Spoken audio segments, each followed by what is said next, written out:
मैं यहाँ के किसी अमीर आदमी को अपना बाप बना लूँ तो बताइए क्या मुझे वो अपनी जायदाद में से हिस्सा देगा?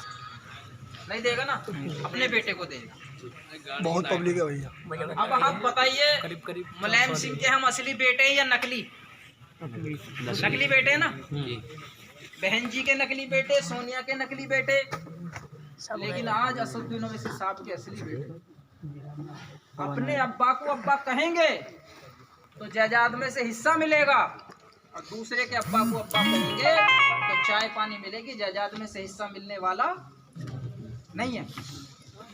तो साथियों, अजान भी होगी, नमाज का भी वक्त है। सारी रातें तकरीरें चलती रहेंगी लेकिन पूरी नहीं होंगी।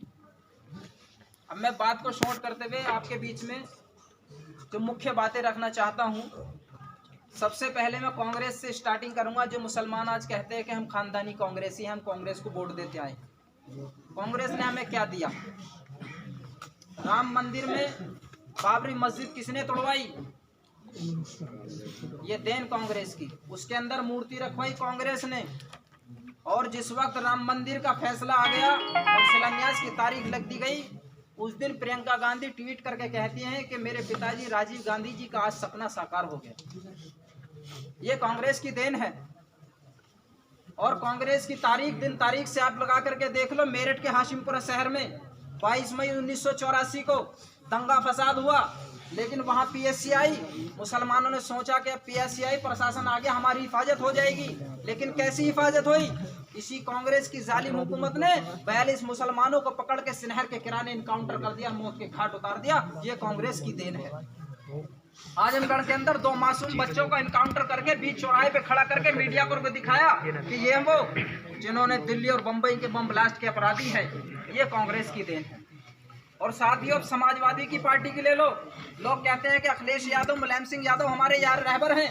ये हमारे रहबर कभी नहीं हो सकते। अगर ये हमारे रहबर होते तो मुजफ्फरनगर के अंदर जिस वक्त हमारे बच्चे ठंड और भूख की वजह से दंगे फसाद में मारे गए थे, उस वक्त में यही मुलायम सिंह यादव, अखिलेश यादव सैफई के अंदर जन्मदिन का महोत्सव मना रहे थे। ये है इनकी हकीकत। इन्होंने कहा था कि बाबरी मस्जिद परिंदा भी पर नहीं मारेगा। साथियों, इन्हीं की आंखों के सामने बाबरी मस्जिद शहीद कर दी गई और राम मंदिर का शिलान्यास भी कर दिया गया, लेकिन मुलायम सिंह जी के सिर का एक बाल नहीं उखड़ा। आज मुसलमान कहते हैं ना, ये हमारे हमदर्द हैं। और ये दूसरी बात, फिर बहन कुमारी मायावती जी आ जाती हैं। मुसलमान कहते हैं बहन कुमारी मायावती ने कभी कुछ नहीं किया मुसलमानों के लिए, करेगी क्यों?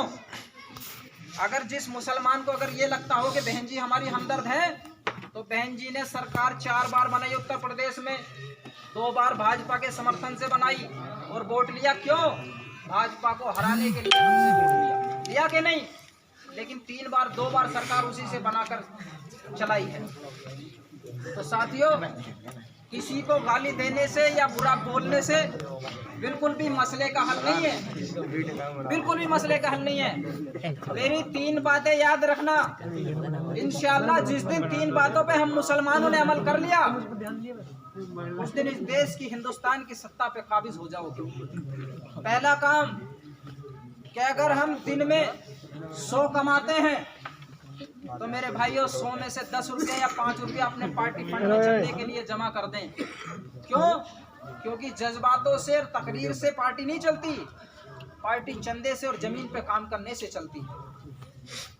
दूसरी बात, असदुद्दीन ओवैसी साहब लखनऊ या हैदराबाद या दिल्ली में जब भी किसी रैली का शिलान्यास करें, तो साथियों अपने काम को आगे पीछे करके वक्त की कुर्बानी देकर उस मैदान में सरों की गिनती गिनाने का काम कर देना।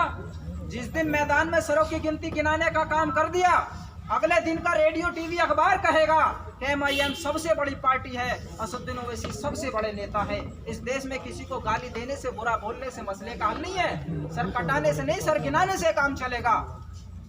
और दूसरी बात, दिल्ली या हैदराबाद में MIM असदुद्दीन ओवैसी किसी को भी टिकट दे दे, हिंदू को, जैन को, बौद्ध को, पारसी को, पढ़े लिखे को, अनपढ़ को, चाहे तुम्हारे दुश्मन को ही टिकट क्यों ना दे दे, उसकी जात ना पूछना, उसकी दाढ़ी, टोपी, तिलक, पगड़ी मत देखना, सिर्फ बटन का बटन दबा देना और बाकी असदुद्दीन ओवैसी साहब के ऊपर छोड़ देना। बताओ साथियों, 3 कामों से मसले का हल होगा कि नहीं होगा? होटल नहीं, मोड़ने वाला फोन नहीं। कोई गलत तो नहीं है, कोई भारी भी नहीं है, एक वीडियो नहीं है ना। अब से पहले जब हुकूमत की लड़ाइयाँ हुआ करती थी तो हम ईमान वालों को चाहे लठ चलाने पड़े, चाहे तीर चलाने पड़े, चाहे तलवार चलानी पड़ी, चाहे गर्दनें काटनी पड़ी, चाहे गर्दन कटवानी पड़ी, मगर हर हाल में हुकूमत पे कब्जा कर लिया करते थे। लेकिन आज ना किसी को गाली देनी है, ना किसी को बुरा बोलना है, ना तलवार चलाने की जरूरत है, ना कहीं दंगा फसाद कराने की जरूरत है। आज सिर्फ बटन दबाने की जरूरत है, जिसका बटन भारी उसकी इतनी बड़ी हिस्सेदारी। और साथियों, इसका फायदा मैं आपको बताऊं, आज से 30 साल पहले आप जानते होंगे, दलित भाई जानते हो ना, हरिजन भाई सभी जानते हैं ना। आज से 30 साल पहले बताइए उनकी क्या हालत थी। लोग समाज में खाट पे नहीं बैठने दिया करते, उनके पेटों की बारात नहीं चढ़ने दिया करते थे। अगर जय श्री राम का नाम लगाकर अम्बेडकर की मूर्तियां तोड़ी जाती थी, अगर मंदिर में काला कुत्ता चला गया तो महाउत्तम, अगर हरिजन चला गया तो डंडे पे डंडा चल जाया करता था ना। लेकिन उन्हीं हरिजन समाज के जातियों में एक आदमी काशीराम नाम का आदमी पैदा हुआ। वो काशीराम नाम का आदमी ना कहीं का MP ना MLA था, पूना की फैक्ट्री में मामूली सा क्लर्क था। लेकिन वो काशीराम नाम का आदमी जब भारत की राजनीति को देखता है, इज्जत पाने के तरीकों को देखता है, इसी तरह नगर नगर डगर डगर चट्टी चौराहा अपनी कौम के बीच जाता है और कहता है, मेरे समाज के लोगों, अब इस देश में गुलामी करने का वक्त नहीं है। 5,500 साल पहले हमारी हुकूमत थी, चलो उसे ले लिया जाए। बात अजीब सी लगती है ना। हरिजन ने कहा, अरे भाई क्यों मरवाने की बात करते हो, कहाँ हुकूमत और कहाँ हम बड़े कमजोर हैं, लाचार हैं, गरीब हैं, हम कहाँ हुकूमत पाएंगे। उसने कहा, नहीं मेरे भाई, इस देश के अंदर शक्ति की ताकत की पूजा होती है। इस देश के अंदर वो लोग बसते हैं जो पेड़ के अंदर ताकत देखी तो पेड़ के सामने झुक गए, पानी की ताकत देखी तो पानी के आगे झुक गए, पत्थर के आगे ताकत देखी तो पत्थर के आगे झुक गए। उसने कहा अपने समाज से कि तुम मजबूत और ताकतवर बन जा, मेरा दावा है कि आज इस देश के निवासी भी तेरे सामने झुकते नजर आएंगे, तेरी पूजा करते नजर आएंगे। यही था ना, काशीराम ने भी यही 3 समझाया था।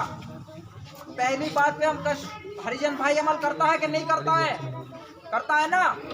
दूसरी बात पे, अगर हिंदुस्तान में मायावती किसी भी विधानसभा में किसी को भी टिकट दे दे, दलित भाई ये नहीं देखेगा वो किसको वोट दे रहा है, वो सिर्फ ये देखेगा कि हाथी का बटन कौन सा, हाथी दिख रहा है, यही काम करता है।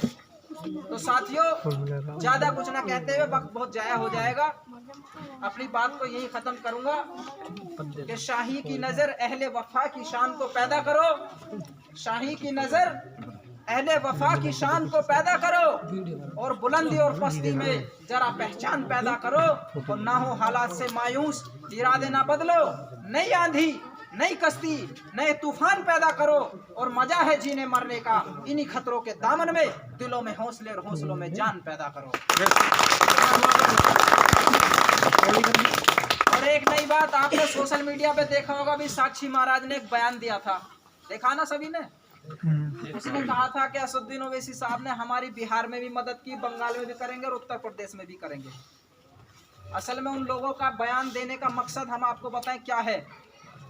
वो साक्षी महाराज के बारे में मैं आपको बता दूं, साक्षी महाराज कौन है।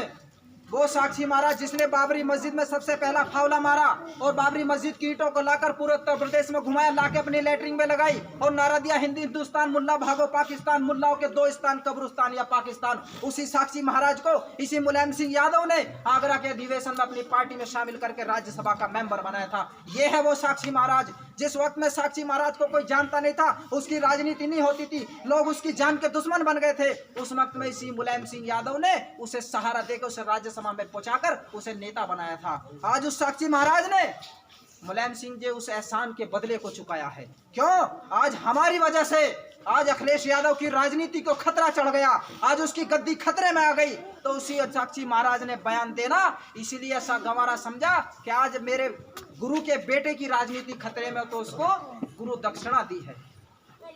यही है ना मकसद। साथियों, हम बीजेपी के एजेंट नहीं है।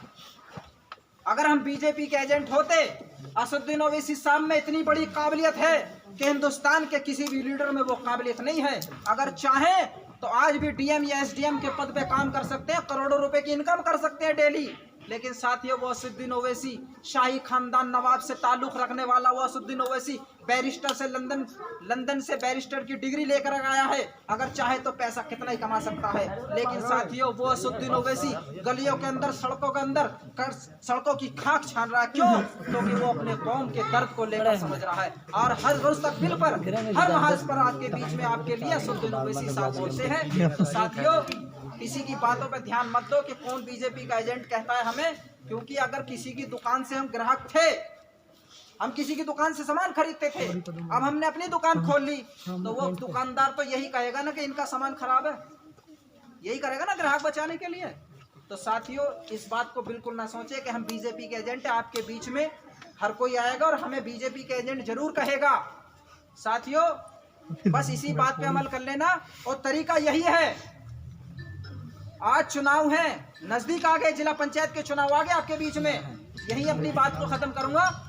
अभी कांग्रेस पार्टी से आपके बीच में कोई ना कोई प्रत्याशी आएगा और वह ऐलान करेगा कि कांग्रेस पार्टी का चुनाव निशान हाथ का पंजा, हाथ के पंजे वाले खाने का बटन दबाकर खालिद खान को जिताकर सोनिया गांधी जी के हाथों को मजबूत करो और महात्मा गांधी जी के सपने को साकार करो। साथियों वोट हमारा, बटन दबाया हमने, जीता हमारा भाई खालिद खान, हाथ मजबूत हुए सोनिया गांधी के, सपना साकार हुआ महात्मा गांधी जी का। हमारा कुछ हुआ? नहीं हुआ ना। वो गाड़ी चलेगी, एक गाड़ी और आ जाएगी, वो ऐलान करेगी कि समाजवादी पार्टी का चुनाव निशान साइकिल, साइकिल वाले खाने का बटन दबाकर आजम खान को जिताकर मुलायम सिंह जी के हाथों को मजबूत करो और डॉक्टर राम मनोहर लोहिया के सपने को साकार करो। साथियों बताओ, वोट हमारा, बटन दबाया हमने, जीता हमारा भाई आजम खान, हाथ मजबूत हुए मुलायम सिंह यादव के, और सपना साकार हुआ राम मनोहर लोहिया का। हमारा कुछ हुआ? नहीं हुआ ना। वो चली जाएगी, फिर बसपा आ जाएगी, वो भी इसी तरीके से नारा देगी, बहुजन समाज पार्टी का चुनाव निशान हाथी, हाथी वाले खाने का बटन दबाकर सलमान नसीमुद्दीन सिद्दीकी या बाबू मुनकाद को जिताकर बहन जी के हाथों को मजबूत करो और काशी राम जी के सपने को साकार करो। साथियों बताओ हमारा इसमें कुछ हुआ? नहीं हुआ। अब आपके बीच में एक गाड़ी और आएगी जो ऐलान करेगी ऑल इंडिया मजलिस इत्तेहादुल मुस्लिमीन का चुनाव निशान पतंग, पतंग वाले खाने का बटन दबाकर मुसलमानों अपने हाथों को मजबूत करो और मोहम्मद साहब के सपने को साकार करो। बताओ कौन सी गाड़ी सही है? ये गाड़ी सही है ना। किसी को गाली देना, बुरा बोलना बिल्कुल नहीं, सिर्फ यही काम करना है, बिल्कुल भी नहीं। तो साथियों अपनी बात को खत्म करूंगा कि अगर तुम चाहोगे तो हालात अभी भी बदल जाएंगे, अगर तुम चाहोगे तो हालात अभी भी बदल जाएंगे। तुम्हारी आंखों के आंसू आज भी हमारी आंखों से निकल जाएंगे। साथियों अब ठहरो मत, झील के पानी की तरह दरिया बनो, इंशाल्लाह बहुत दूर निकल जाएंगे। बहुत बहुत शुक्रिया।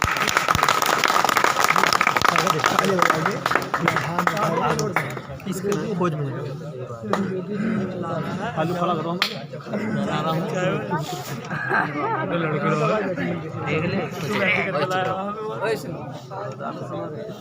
चुप हो जाओ। अच्छा बोलो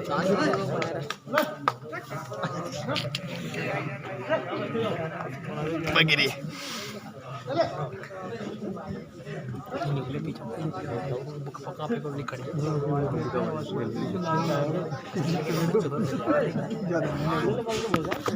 बिरयानी न मिलने क्या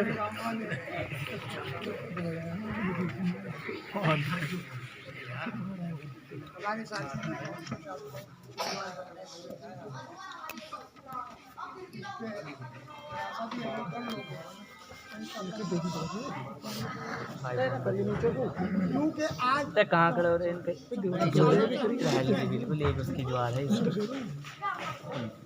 वोट भी देते हैं, सपोर्ट भी देते हैं, नोट भी देते हैं।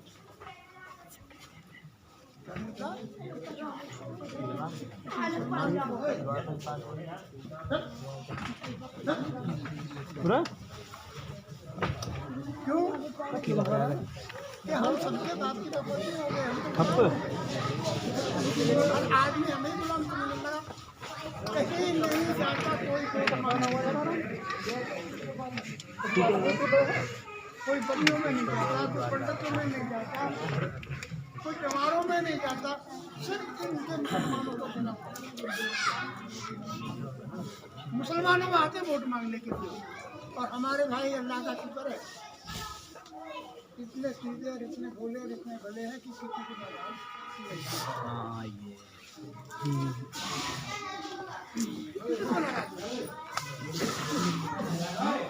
और फिर वही जगह बनी वीडियो कभी तेरा नाम लेके गई क्यों नहीं मिलती। आप अपने घर के अंदर देख लीजिएगा, एक झाड़ू का कभी पीट पे बचते थे लंबी थोड़ी जब झाड़ू बन जाएगी तो कूड़ा बाहर हो जाएगा।